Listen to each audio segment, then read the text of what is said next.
Efésios capítulo 4, e nós paramos no versículo 25. Efésios capítulo 4, versículo 25.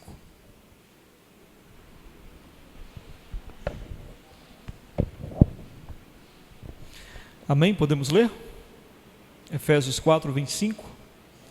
Diz assim a palavra de Deus. Nós vamos ler dois versículos, 25 e o 26, que diz assim: Por isso, deixando a mentira, fale cada um a verdade com o seu próximo, porque somos membros uns dos outros. Irai-vos e não pequeis, não se ponha o sol sobre a vossa ira. Vamos orar. Senhor, abençoa-nos nesta noite com a Tua palavra.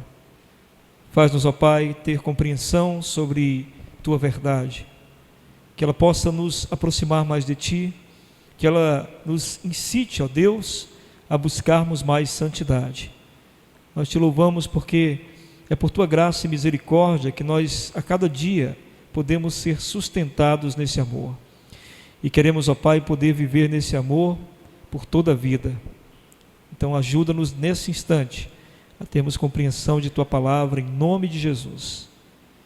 Amém.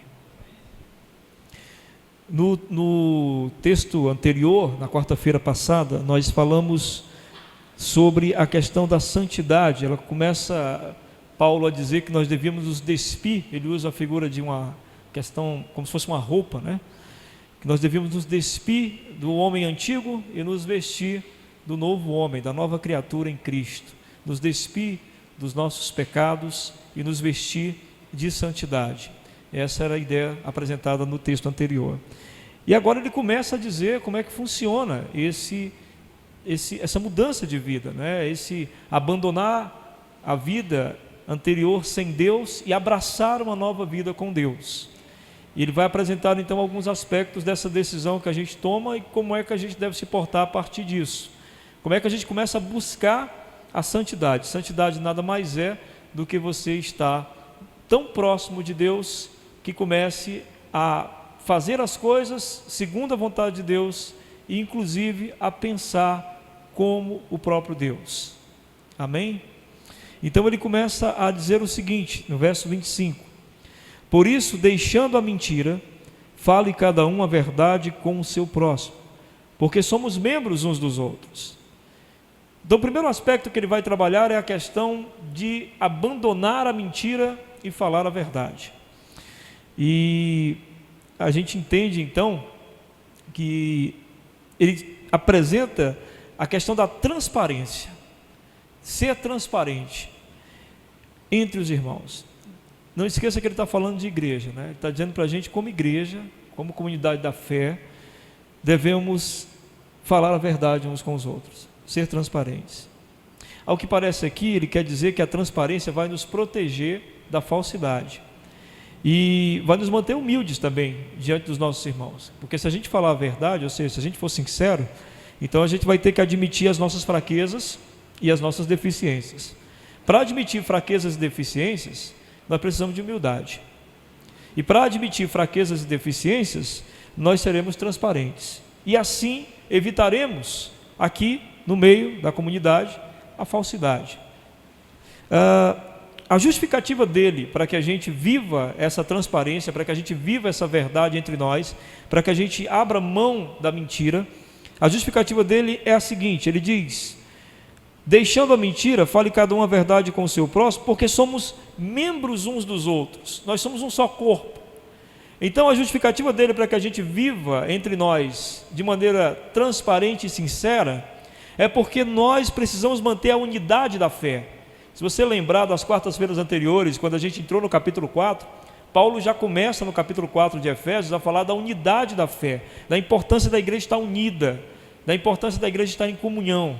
E a comunhão da igreja, a unidade da igreja na fé, a gente até falou um pouco disso na quarta-feira passada, ela só vai acontecer se nós caminharmos juntos, sem falsidade, com transparência, com sinceridade, dizendo cada um o que realmente pensa e demonstrando o que realmente é. É a única forma da igreja poder manter a comunhão. Talvez uma das grandes dificuldades que alguns de nós, irmãos, temos, não é o fato de nós sermos verdadeiros, mas a forma de expressar essa verdade, a forma de dizer a verdade uns para os outros. E é preciso lembrar que toda verdade precisa ser respaldada pelo cuidado que a gente tem com o próximo. A gente não pode dizer a verdade de maneira que ela seja dita de maneira tão bruta que, ao invés de ajudar, mate. A verdade não deve destruir o nosso irmão.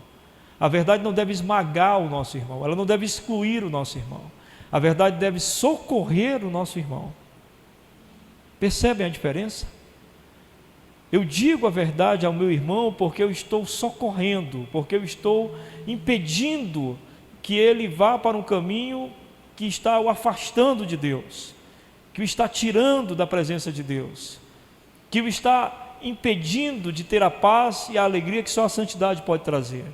Então eu falo a verdade não porque eu quero esmagá-lo, não porque eu quero dizer que sou maior do que ele, não porque eu quero dizer que tenho o direito de julgá-lo, mas porque eu quero salvá-lo, eu quero socorrê-lo, eu quero ampará-lo. Tem uma frase do Martin Lloyd Jones que é muito interessante. Ele diz assim: uma coisa é amar pregar para as pessoas, outra coisa é amar as pessoas para quem pregamos. Uma coisa é você gostar de repreender as pessoas, outra coisa é você repreender porque gosta das pessoas. Isso faz uma grande diferença. Então, não se pode, é lógico, construir uma vida santa, primeiro, se não estamos preparados para encarar a verdade de quem nós somos. Quem quiser participar da igreja de maneira sadia, tem que aceitar a verdade do que é. Tem que aceitar suas dificuldades, tem que aceitar os seus pecados e suas falhas, e aceitando esses pecados e falhas em si mesmo, entender que pela graça o Senhor te recebe, te acolhe, e quer que você o escute, para que você possa ser transformado pela sua palavra, porque a palavra dele é que transforma, através do poder do Espírito Santo. Se uma pessoa não aceita a verdade de quem ela é, se ela fantasia um comportamento dentro da comunidade todas as vezes que ela se reúne com os irmãos, essa pessoa está impedindo a atuação poderosa do Espírito Santo de transformá-la, como quem vai ao médico e não diz o que realmente está sentindo, e naturalmente não pode ser curado, porque se a gente não diz qual é a nossa enfermidade, como é que a gente vai poder tratá-la? Com Deus funciona da mesma forma. É necessário que a gente aceite quem nós somos, para que Deus possa trabalhar a partir do que nós somos, e é isso que significa nós estarmos diante de Deus de maneira verdadeira e transparente. Mas o segundo aspecto dessa verdade é que a gente precisa também, da mesma forma, estar prontos para aceitar as verdades que nos são ditas aqui.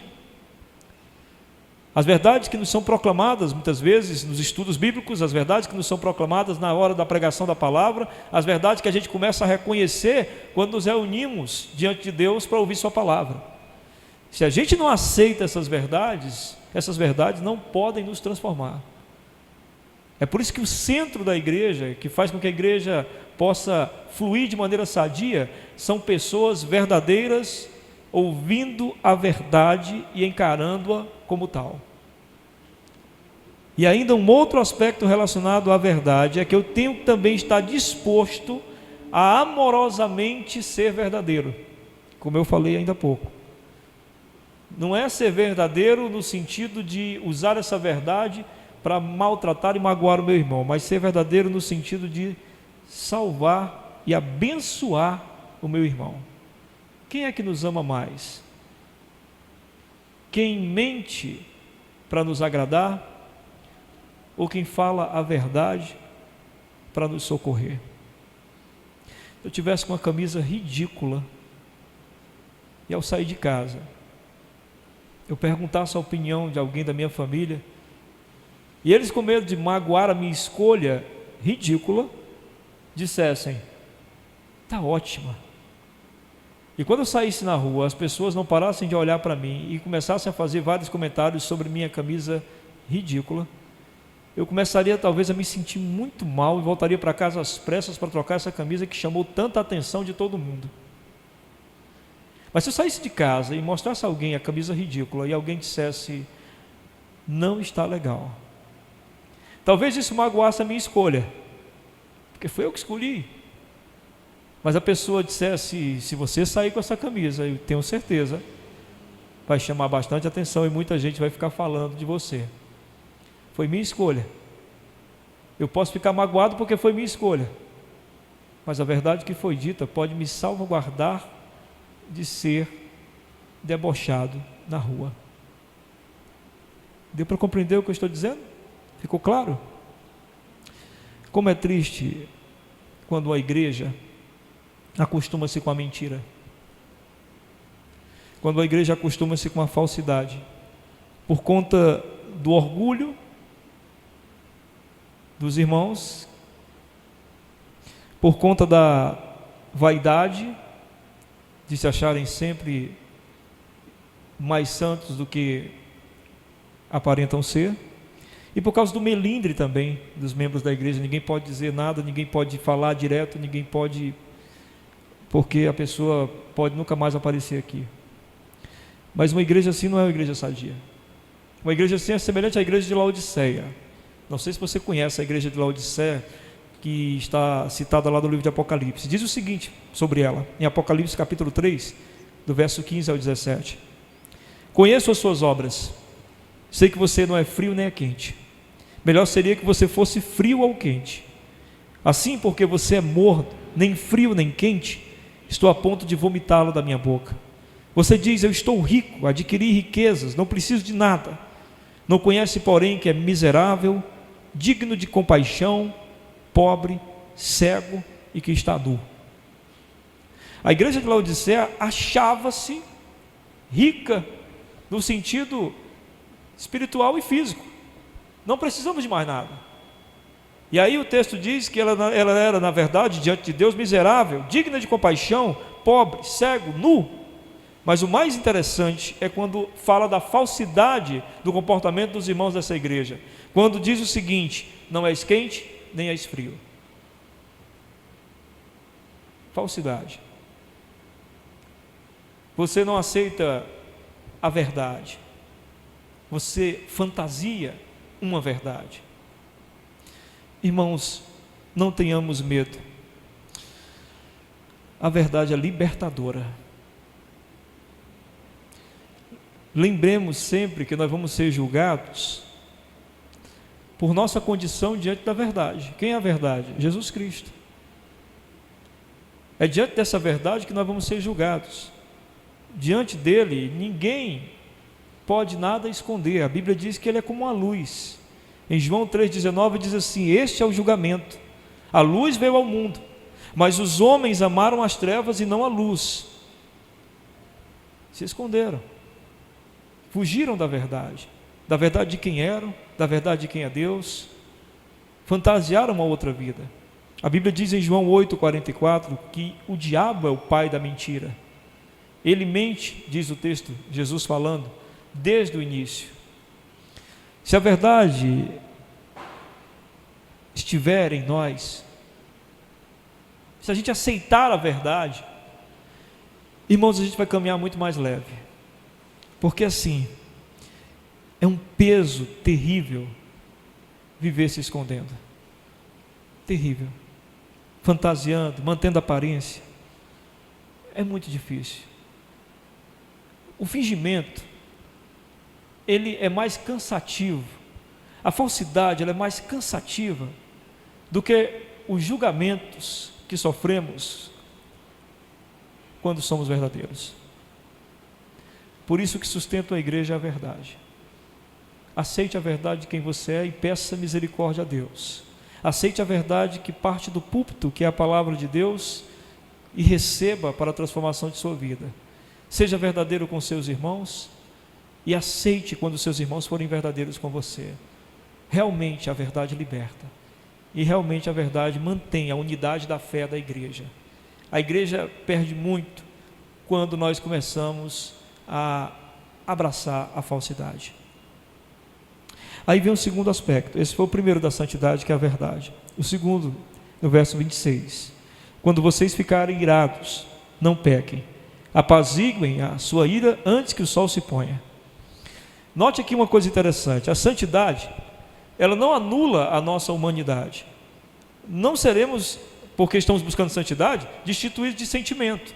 Ele está dizendo aqui que nós vamos nos irar. Ele diz, quando vocês se irarem, nós somos cristãos, mas nós vamos nos irar. É falado aqui, no entanto, que quando nós nos irarmos, nós não devemos pecar por causa da ira. Ou seja, irar-se não é pecado. O pecado é o que eu vou fazer com a minha ira. O pecado são as atitudes que eu tenho com a minha ira. Por exemplo, eu posso agir de maneira violenta por causa da minha ira. Eu posso agredir as pessoas ao meu redor, fisicamente ou com palavras. Ou ainda eu posso permitir que essa ira tome conta de mim e passe de um dia para o outro, que é isso que ele está falando aí, e assim eu me torne uma pessoa irada. Não seja uma pessoa que teve um momento de ira, mas me torne uma pessoa irada. Uma pessoa que deixou a ira passar de um dia para o outro, e essa ira permaneceu naquele coração, e aí eu caminhei como pessoa irada pela minha história. Alguém pode argumentar, e sempre argumenta quando a gente fala de ira, sobre Jesus, não é? Quando ele se irou com os vendilhões do templo, ele fez aquele chicote e quebrou tudo no templo, e alguém pode dizer, Jesus se irou e teve uma atitude violenta. Agora a questão é a seguinte, a ira de Jesus é uma ira santa e justa. Ira santa porque é o próprio Deus irado contra o pecado. Não é um pecador irado contra o pecado, é o próprio Deus irado contra o pecado. Outra coisa é uma ira justa. E aí a gente precisa avaliar algumas coisas na vida da gente, porque às vezes a nossa ira, ou na maioria das vezes, não é justa. Muitas vezes nós nos iramos porque tivemos nosso ego ferido. Muitas vezes nós nos iramos porque a situação saiu do lugar que nós gostaríamos que permanecesse. Nós nos iramos porque não está mais no nosso controle as coisas como estavam antes. A maioria de nós, irmãos, culpa as ações exteriores para a nossa reação irada. A gente sempre diz assim que a gente se irou por causa de um familiar, por causa de um amigo, por causa de um vizinho, por causa de alguém que trabalha com a gente, por causa do patrão. A gente sempre está dizendo que a gente se ira por causa do exterior. E a gente nunca pensa que a ira, na verdade, pode vir por causa do nosso interior. A ira pode vir muitas vezes porque eu não sei me comunicar claramente. Eu não sei me explicar. Eu não sei colocar as coisas da maneira correta. Então, como eu não sei falar, eu me iro facilmente. A ira pode vir também porque eu não entendo as situações. Rapidamente, antes que eu entenda a situação, eu já estou irado. Será que acontece isso com você? Antes de entender, antes de compreender o que está acontecendo, você já perder a cabeça? A ira pode acontecer porque nós somos às vezes imaturos diante de discussões. Tem gente que não consegue discutir um assunto. As pessoas só conseguem muitas vezes brigar sobre o assunto. Discutir é uma coisa, brigar é outra. Discutir é tentar encontrar uma solução para o problema. Brigar é simplesmente brigar por causa do problema. E ainda existe a questão de nós muitas vezes não aceitarmos as pessoas que são diferentes de nós, que eu considero uma coisa bem complicada. Se a pessoa, pelo fato de ser diferente de você, ou seja, de ter uma realidade diferente da sua, de ter uma vida diferente da sua, de ter um pensamento diferente do seu, é o suficiente para você de cara já começar a história com essa pessoa irada. É o que a gente chama de preconceito. Então é importante você analisar que tipo de ira você pode estar vivenciando, que pode não ter nada a ver com o exterior, mas tem a ver com você, com a tua forma de ver o mundo, com a tua forma de ver a vida. Mas a ira é também, como eu falei ainda há pouco, essa nossa tentativa de manter tudo sob controle. Geralmente uma pessoa irada é aquela que quer que tudo esteja no lugar e de acordo com o que ela imagina. E isso, você sabe que não passa de idolatria do nosso eu. É como se a gente estivesse se colocando no lugar de Deus, sabe? Como se a gente fosse o próprio Deus e nós não permitimos que as coisas aconteçam fora do nosso controle. Qualquer coisa que saia do controle já lhe deixa irado. Uma pessoa irada, irmãos, é totalmente contrária a Cristo. Eu não estou dizendo uma pessoa que tem um momento de ira, estou dizendo uma pessoa que vive irada. É totalmente contrária a Cristo. Porque Ele nos chama para aprendermos com Ele. Mateus 11, 28. Aprendei de mim, pois sou manso e humilde de coração. Ele pede para nós aprendermos com Ele a ter uma vida de mansidão e humildade.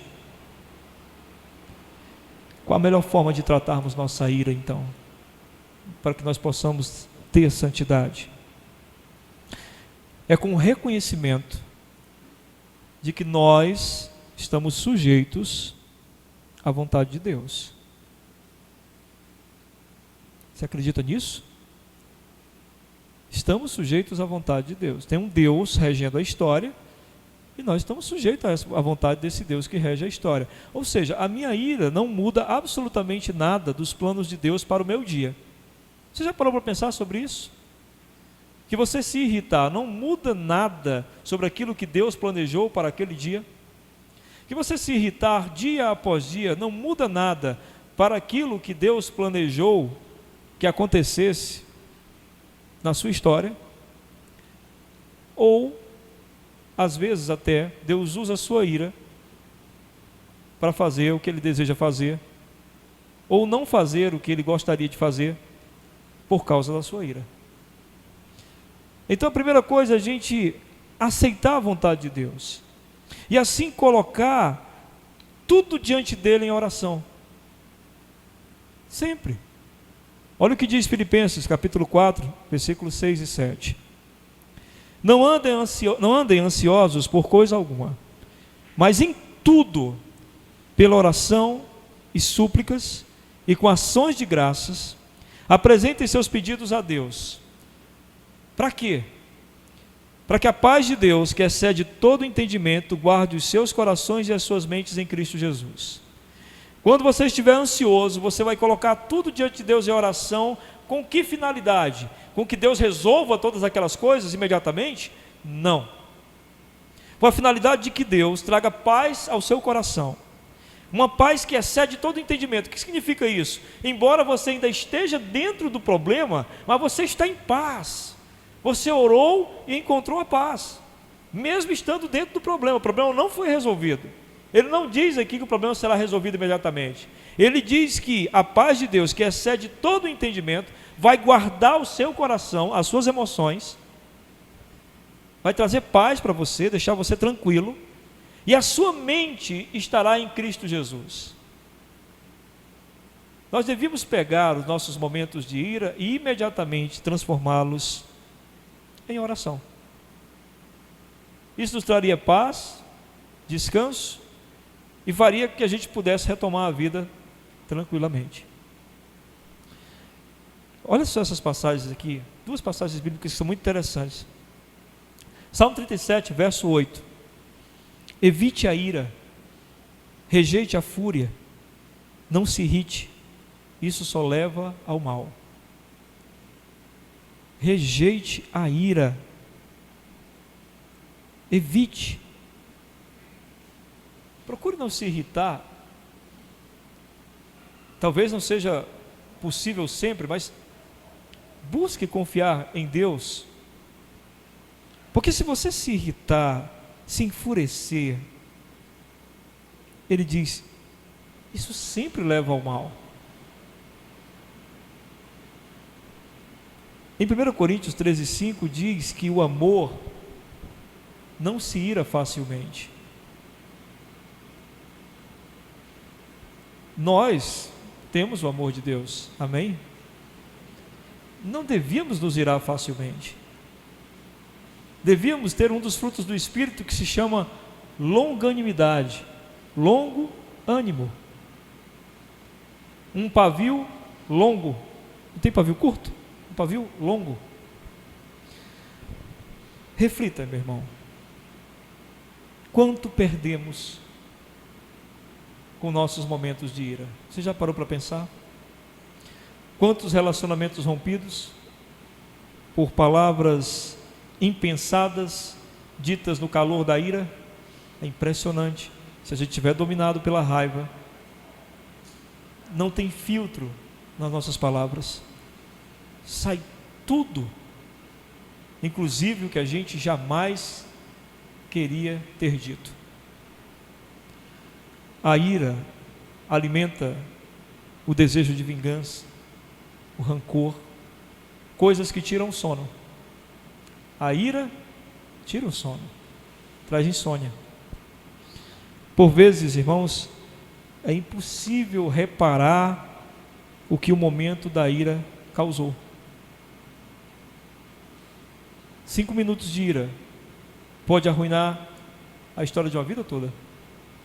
Isso é tão difícil de restaurar aqueles 5 minutos. Quando se irá com determinada situação, comunique a Deus em oração. Porque se a sua ira for justa, se você tem razão de ficar irado, Deus vai acalmar teu coração e lembrar você que Ele está no controle. Amém? Mas se a sua ira não for justa, se ela for egoísta, se ela for um problema do seu temperamento, quando você entrega isso a Deus em oração, enquanto você ora, Ele te cura. Amém? Que então a ira seja assim como o pecado em nossas vidas, um acidente, um tropeço, não uma forma natural de procedermos. Duas coisas que parecem tão distintas, não é? Mentira e ira, mas duas coisas que podem andar até juntas. Porque quando a gente se ira, às vezes, para se proteger, mente e diz: eu não estou com raiva, não é? Santidade, livre-se da mentira, livre-se da ira, viva a verdade, caminhe com mansidão.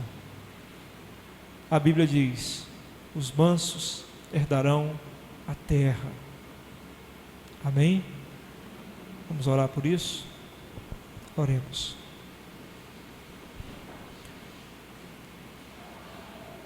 Pai, te agradecemos, porque nesta noite podemos meditar mais sobre essa busca por santidade, sem a qual, diz a tua palavra, ninguém verá o Senhor. Queremos, ó Deus, contemplar a tua glória sim.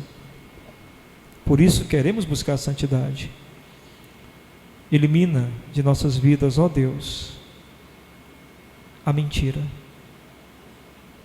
Faz-nos aceitar a verdade, viver a verdade, praticar a verdade, ouvir com prazer a verdade sobre nós, ter prazer em ouvi-la e amor em pronunciar a verdade aos nossos irmãos. Livra-nos da ira, Pai.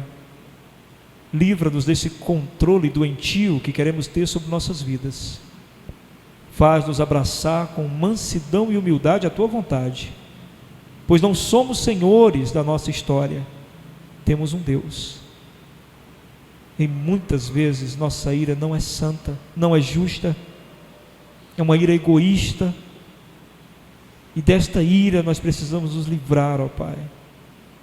Mantenha em nós a indignação contra o mal, a indignação contra a corrupção, a ira contra tudo que é errado, mas não nos deixa de jeito algum, ó Pai, nos irarmos por todas as coisas, porque assim, ó Deus, não estaremos sendo realmente servos teus, mas ainda estaremos, ó Pai, numa posição orgulhosa, tentando ser Deus. Tem misericórdia de nós, em nome de Jesus. Que o amor de Deus, a comunhão do seu Santo Espírito e a graça do nosso Senhor Jesus Cristo esteja derramada sobre todo o povo de Deus, agora e para todo sempre. Amém.